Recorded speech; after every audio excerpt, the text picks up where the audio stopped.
Salut et bienvenue dans ce nouvel épisode de EAK Review. Aujourd'hui, on va review le module 2 de Seb qui, me semble-t-il, vient de vue également. Alors en première impression, donc ça c'est le résultat de sa production. Donc on peut voir qu'il a un petit côté artistique, il s'est donné un peu de mal en tout cas sur la partie UI et du coup bah, ça rend l'exercice encore plus sympa. Donc on va voir, voilà, on peut commencer à regarder. Donc, les règles étaient que les trois premiers champs sont obligatoires sur cette partie identité, que le dernier est facultatif. Donc, effectivement, on peut voir que ça fonctionne plutôt bien. Euh, on va essayer des petites données. Hop, pour voir ce que ça rend. Alors, on peut voir que lui, il avait mis des placeholders, c'était cool. Juste en suggestion, du coup, celui-là, on se rend pas compte que c'est un placeholder et que c'est pas une value. Enfin, aucun d'ailleurs, hein. Mais du coup, là, il manque à la limite, ça, l'exemple, c'était pas mal. Là, il manque. Du coup, ben, c'est vrai que c'est perturbant d'avoir ça. J'ai l'impression d'avoir saisi un truc alors que non. Euh, donc là, sur cette partie-là, l'idée, c'est de pouvoir potentiellement rajouter un passager supplémentaire. Et donc, alors par défaut, rien n'est obligatoire, c'est-à-dire que si on coche rien, on peut passer à l'étape suivante. Et qu'en revanche, si on arrive là, toutes les données sont obligatoires. Et donc, bah là, si je fais ça, hop, et là, c'était beaucoup mieux. Il y avait sur tous les placeholders, il y avait le EX de points, c'était pas mal. Je peux passer à l'étape suivante. Sur cette étape, l'idée c'est de déterminer si ce qu'on veut faire c'est juste un aller simple ou un aller-retour. Donc, et l'idée c'est que ça impacte en fait l'étape d'après. Si je prends aller simple, la date de retour n'est pas à renseigner puisque ça ne nous intéresse pas. En revanche, si je sélectionne aller-retour, on doit la saisir, c'est obligatoire. Voilà, il nous indique même les champs qui sont obligatoires à ce niveau-là, donc c'est plutôt cool. Alors je sais pas pourquoi du coup ici ça se met pas. Ah si, ça y est. Donc mettons que je fasse un Nantes. Nantes, bah faut que ça vaille le coup quand même, on va aller loin. Voilà, que je pars demain. Donc là, je peux. Il n'y a pas de. Hop. Ah voilà, la date de retour doit être au moins un jour après la date de départ. Très bien. Donc on peut mettre le 16. Bon, c'est un petit aller-retour. Et là, enfin, on peut choisir des options supplémentaires qui sont un bagage en soute ou pas, et choisir notre classe de voyage. Donc voilà, plutôt en économique.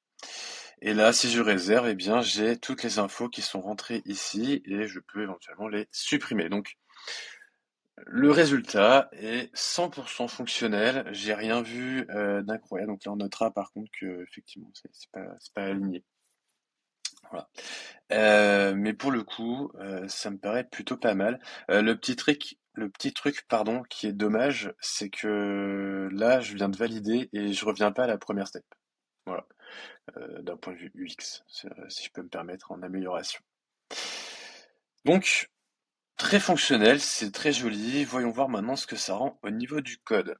Alors, en toute transparence, j'ai regardé un petit peu, je suis en train de revoir mon format pour pas tout découvrir au moment où je fais cette vidéo. Euh, donc, d'abord, on laisse un fichier spec.ts alors qu'il n'y a pas vraiment de test et en plus ils sont au rouge. Je le sais parce que si on les lance, ils sont cassés. Voilà. Hop. Donc du coup, bref, enfin moi j'ai aucun problème avec ça, autant les enlever, autant les supprimer ces fichiers-là, ça évite ce genre de méprise. Mais ce n'est pas très grave. Un truc que j'ai remarqué, donc ça c'est le app.ts. Donc là il définit tous ces types de contrôles, ce qui est plutôt pas mal. Là il a utilisé une enum, ok, tous ces types de contrôles pour donc là, qu'est-ce qu'il fait? Ah oui, c'est au niveau des sous-formes groupes. Alors, première remarque sur l'aspect général du fichier. On va voir après ce que fait le AppTest. Ça ressemble énormément à un God Component. C'est-à-dire qu'il fait tout, à boire, à manger. Et je trouve que du coup, ça devrait être un peu plus découpé. J'imagine bien que tous les types là ne sont utilisés que ici, mais pour le coup, ça pourrait être pertinent de ne pas, ça pourrait être pertinent de les séparer, pardon. Euh, alors, lui, il a fait le choix de typer les nested form group. Euh, Moi, j'aurais uniquement typé le form group parent. Voilà. Moi, j'aurais fait uniquement ça. Et là, il est pas content parce que qu'est-ce que j'ai fait? Ah oui. Alors attends, c'est parce que il est utilisé exclusivement. Ah oui, d'accord, il l'a typé comme ça. Ok, c'est. Je veux juste être sûr de rien casser. Ok, il est utilisé que là. Bon, moi déjà, je mets pas le type avant le égal, hein, c'est inféré parce qu'il y a après, il n'y a pas de problème. Par contre, du coup, moi, j'aurais eu ce type-là, type form group controls. Voilà, c'est une remarque que j'avais fait sur une vidéo précédente, mais où pour le coup, je trouve ça plus intéressant de n'avoir qu'un seul type, d'autant que si je comprends bien, euh, il est déclaré ici, ici, et là on fait, alors, donc ligne 80, on fait ça, et identity, donc il est utilisé ligne 50, donc là c'est moi qui l'ai utilisé. En gros, tout ça pour dire que ça fait beaucoup, beaucoup de types pour peu d'utilisation finalement. S'il n'y a pas besoin, je comprends l'idée de tout découper, et elle est plutôt bonne. Ceci étant, s'il n'y a pas de besoin, bah on découpe pas en fait. Parce que ça va rajouter, là pour le coup, ça rajoute beaucoup, beaucoup de code, beaucoup de types. On sait pas trop de qui de quoi, on sait pas trop pourquoi faire. Moi, je trouve ça déroutant. Qui plus est, en plus, tout est dans le app.ts. Euh, Ça serait utilisé plusieurs fois à différents endroits, je dis pas, hein. Ça a clairement un intérêt de découper. Mais là, pour le coup, moi, je découperai pas. Je découperai pas, et en plus, alors du coup, ça, je pourrais le transformer en forme groupe de mon type à moi. Ça marcherait pareil. Et là, je vais pouvoir supprimer tous les types.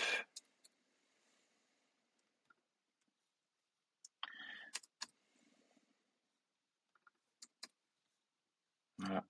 Je vais pouvoir faire un petit ménage en fait. Vu que c'est typé tout en haut, le form group principal, et que tout est là de toute manière, apparemment, il n'y a pas de bonne raison de faire autrement. Là, il n'est pas content parce qu'il dit que phone peut être undefined. Peut être undefined. En fait, il peut pas être undefined, en tout cas pas tel que je l'ai vu. Il peut pas être undefined. Il peut pas être undefined parce qu'il ne l'enlève jamais, tout simplement, hein. Voilà. Donc, on se simplifie la vie. Ça, on peut l'enlever. Voilà, on peut enlever tous les types là. En revanche, il a bien suivi le fait de lier directement pour récupérer la valeur du form group, vraiment l'objet value, avec ce pattern-là qui, pour le coup, permet de lier directement les deux et c'est en une ligne, c'est beaucoup plus propre, beaucoup plus simple à utiliser. Donc voilà, ça nous fait quand même pas mal de ménage. Euh, Moi, je suis pas un grand fan des enums. C'est pas un truc que moi j'utilise. Je préfère le pattern Union Type. Voilà.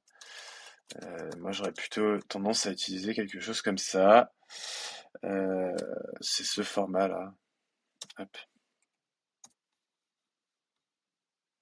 Parce que là, en plus, on le voit, hein, enfin là, il a déclaré 3 enums, il y en a 2 qui sont pas utilisés techniquement. Donc ça apporte pas grand-chose.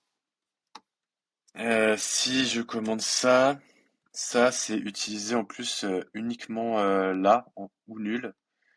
Voilà. Là, c'est pour spécifier la valeur, mais du coup, si on utilise le union type, c'est déduit. Donc, hop, moi je ferai ça. Et là, de toute façon, donc lui, c'est un choix, hein. C'était pas demandé de mettre en valeur par défaut first, mais pourquoi pas. Toujours est-il que du coup, c'est ultra typé, ça se gère tout seul, il n'y a pas besoin de ça. Donc voilà. Moi, je suis pas trop énum, ça c'est une histoire de culture. Euh, du coup, pourquoi je disais que ça faisait tout, c'est que d'une part, ici, on a le formulaire, et là, on a le résultat table de voyage. C'est ce qui va permettre d'afficher la liste. Et d'ailleurs, on le voit aussi dans le template, hein. Tout est dans le même template. On a la liste qui est affichée ici, donc ça fait un template qui est assez consistant. C'est pour ça que moi j'aime beaucoup le single file component, avoir tout dans le même fichier test, parce que je crois pas qu'on supporterait d'avoir 100 lignes de template dans notre fichier app.ts. Là, du fait que ce soit séparé, ça paraît moins conséquent, ça fait que 100 lignes, mais voilà. Là, on aurait pu séparer en sous-composants pour gagner en lisibilité, en clarté, bien se rendre compte que le app TS, il est là uniquement pour orchestrer ce qui se passe, mais qu'après on a des sous-briques qui viennent expliciter un peu tout ça. Ce que je suis en train de dire, c'est purement du bonus, hein. Ce qu'il a fait, ça marche. Techniquement, il n'a pas de bonne raison d'avoir découpé, mais c'est des suggestions d'amélioration. Euh, Là, alors je tombe en plein dessus. On évite les tracks sur le dollar index. Parfois, on n'a pas le choix et c'est pas un problème. Mais on préfère. Donc là, c'est voyage, c'est un table voyage. Ah oui, on n'a peut-être pas d'ID en fait. C'est pour ça. Si on a un identifiant, on a un élément qui permet vraiment de d'identifier l'élément. On va le choisir plutôt que les index ou même la référence de l'objet, parce que d'un point de vue perf, c'est pas incroyable de faire comme ça. Là, pour le coup, on n'a pas d'ID, j'imagine, vu qu'il prend uniquement le type qui rajoute pas d'identifiant sur l'objet fourni. Donc voilà, pas de pas de souci, c'est pas grave. Là, il prend le travel type value et alors donc on voit qu'après il gère ça avec des effects. Donc en fonction du type de voyage, par exemple, il va aller récupérer les infos de vol et la date de fin. Et en fonction, si c'est du aller simple, il va désactiver la date de fin, enlever les validateurs, etc., etc. Et, et là, comme il le dit, en fait, il supprime le after date validateur sur ce form group. Et inversement, s'il est en aller-retour, il va setup ses validateurs et tout en conséquence. Donc, ok, ça fonctionne, pas de souci. Pour plus de clarté, de lisibilité, moi j'aurais mis ça dans une méthode à part et ça aussi, ça aurait fait un effet un tout petit peu moins gros et ça aurait permis d'expliciter un petit peu ces quelques lignes de code, comme setup one-way trip ou setup round trip, enfin voilà, un truc vraiment un peu plus parlant en termes de nommage. Là, c'est sur les options supplémentaires, donc pour savoir si, par exemple, on a un passager supplémentaire. Donc ça, c'est sur le form control. Donc ça, c'est sur le passager supplémentaire. Ok, c'est la petite coche. Donc là, du coup, il va récupérer tous les form control, il va setup les différents validateurs. Et par contre, si on n'est pas avec un passager supplémentaire, il clear les validateurs, etc. Ça fonctionne bien. Pareil, j'aurais mis ça dans une petite méthode à part pour éviter d'avoir un effect un peu fatos et un peu dur à lire dans son ensemble, surtout qu'on est déjà dans un constructeur avec un autre effect. Donc voilà. Un truc que peu de gens savent, alors c'est moyennement élégant, mais euh, on peut créer des effects comme ça.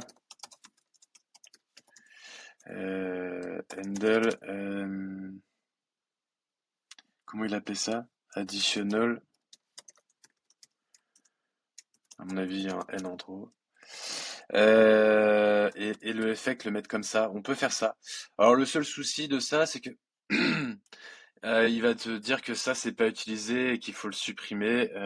Bon, j'ai pas mieux que ça et mettre un disable Westline dessus. Voilà, on est dans un cas particulier. L'effect, c'est OK, ça peut se faire comme ça. Ça permet de donner un nom spécifique à l'effect plutôt que de tout externaliser dans une méthode à l'intérieur. Voilà, c'est un petit truc, faut gagner en lisibilité. Ça me paraît plutôt pas mal certaines fois. Alors tout n'est pas typé, mais bon, j'ai l'impression que quand c'est du void, il ne type pas de toute manière. Là, il y a un petit console log. Donc là, on est sur le submit. Donc, il revérifie que le formulaire est bien valide avant de soumettre. Il met à jour sa table de voyage. Il reset le form. Voilà. Et c'est là où on a dit tout à l'heure, en testant l'application, que reset aussi les étapes. Donc, je sais pas si on peut le faire sur le stepper service, mais ça pourrait être cool pour repartir de zéro. Plutôt que, parce que là, en fait, on est obligé de faire soit plein de précédents, soit refresh, et du coup, on va perdre les données qu'on a ajoutées dans l'état actuel. Et là, on gère aussi les différentes steps, etc., etc. Donc voilà, ce composant app.ts, je pense, fait beaucoup trop de choses. On aurait pu séparer ça en services distincts, faire ça à part. Là, ça fait trop de choses, beaucoup trop de choses. Même pour un composant orchestrateur, ça me paraît gros. Il y a un truc hyper cool que j'ai vu qu'il a utilisé, c'est ça, le ng component outlet. C'est-à-dire que ici, pour générer ces steps, en fait, elles ne sont générées que une par une. Elles sont, alors elles sont pas les loadées, hein, c'est pas la question, mais c'est-à-dire que quand on passe à l'étape suivante ou précédente, celle d'avant, celle d'après n'existe plus dans le DOM en fait. Donc ça c'est plutôt cool. C'est un bon truc d'y avoir pensé. Vu que de toute façon on récupère tout au niveau du form group, quand on remet les différentes steps, ça se récupère tout seul. On l'a vu tout à l'heure en faisant des précédents. Donc ça c'est vraiment très bien. Je suis un peu mitigé sur le fait de passer un form group en input. Et c'est là où je pense que externaliser toute la gestion du formulaire dans un service à part, euh, ça aurait pu être cool parce que du coup ce service aurait pu être récupéré par les différentes steps pour directement récupérer leur propre form group, leur sous-form group.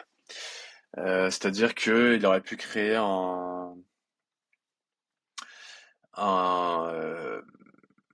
je sais pas comment appeler ça, mais un step form handler ou alors handler c'est pas très joli hein. Euh, mais j'ai vu qu'il avait un step form service d'ailleurs. Alors, il a un stepper service. Il a déjà un stepper service. Il a un form stepper service. En fait, il aurait très bien pu tout gérer ici en centralisant le form group ici. Ça m'aurait pas choqué foncièrement en vue du fonctionnement actuel. Et en plus, du coup, toutes les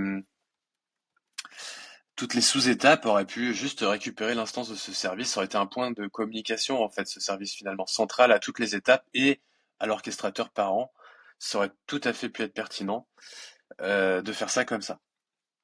Euh, donc là, lui, c'est le form stepper.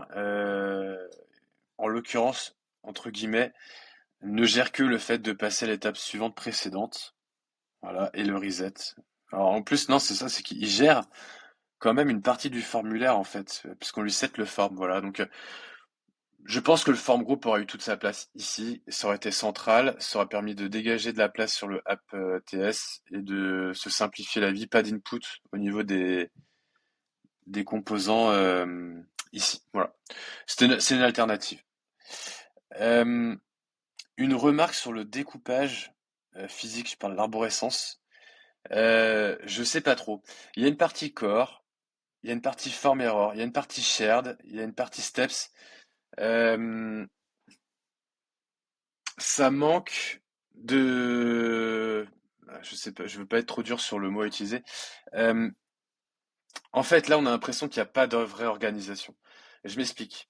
On a un truc shared, donc avec un stepper. Dedans, il y a un composant. Très bien.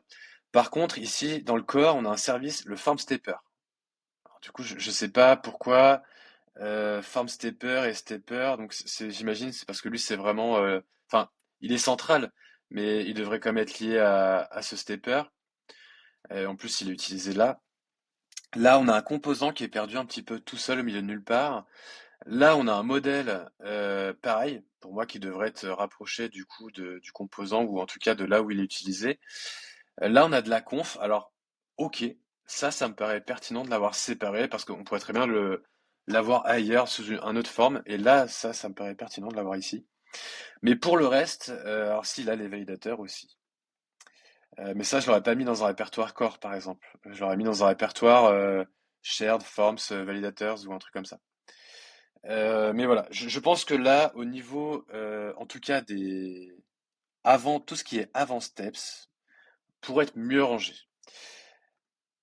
En fait, on aurait très bien pu avoir une grosse feature réservation et du coup qui aurait contenu un petit peu tout, avec un découpage un petit peu plus net sur la partie UI composant, la partie, enfin, i- je pense qu'on aurait pu faire un petit peu plus ordonné. Parce que là, on a des composants qui sont un peu partout. On en a la racine, on en a dans le shared, on en a ici. Et moi, je sais pas pourquoi, par exemple. Je sais pas pourquoi, je sais pas ce que ça implique, je sais pas ce que ça veut dire, ou ce qu'il a voulu anticiper. Ça, je sais pas. Du coup, ça me suscite des questions et que je pense, à la limite, je devrais pas avoir à me poser. Euh, donc ça, c'est un truc pour afficher les messages par rapport à un form control. Alors, je ne sais pas ce qu'on peut imaginer.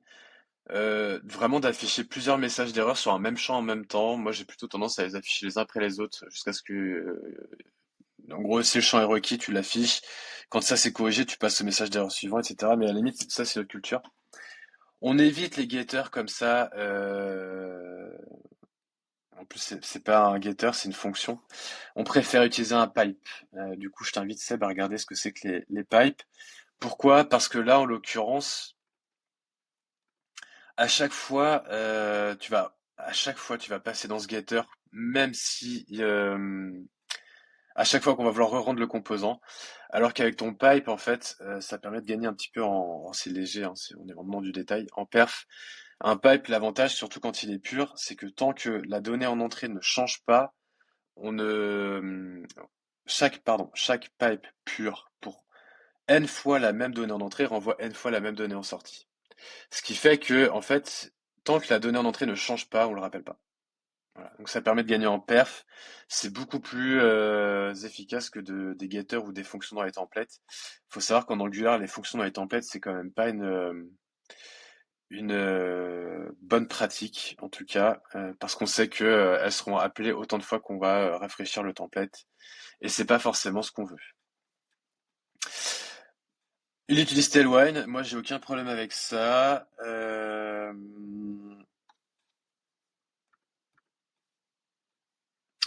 J'ai rien vu d'autre qui me paraissait un petit peu intriguant ou en tout cas à noter de façon un peu plus insistante.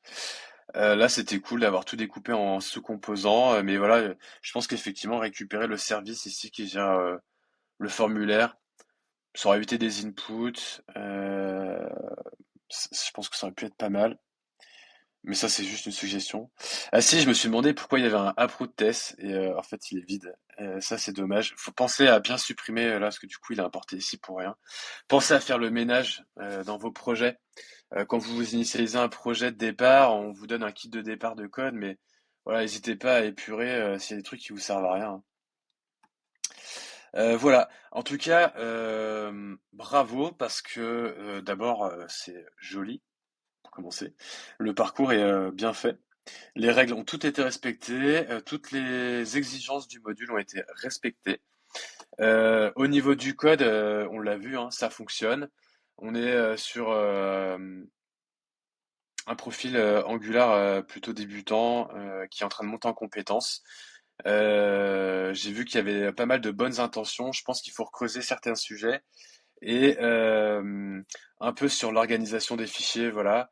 Parce que là, pour le coup, c'est trop découpé et pas forcément ordonné. Et à contrario, on a un AppTS qui est pas assez, enfin, en tout cas là, c'est moins pire que tout à l'heure, euh, mais qui initialement n'était pas assez découpé. En tout cas, à mon goût, il y avait beaucoup trop de choses. Le fait que lui, ce soit un God Component, il faudrait séparer un petit peu. Là, je pense qu'on n'est pas très solide quand même. Voilà, si je peux le dire comme ça. Merci à Seb de ce module. Merci à toi d'avoir regardé et à très bientôt.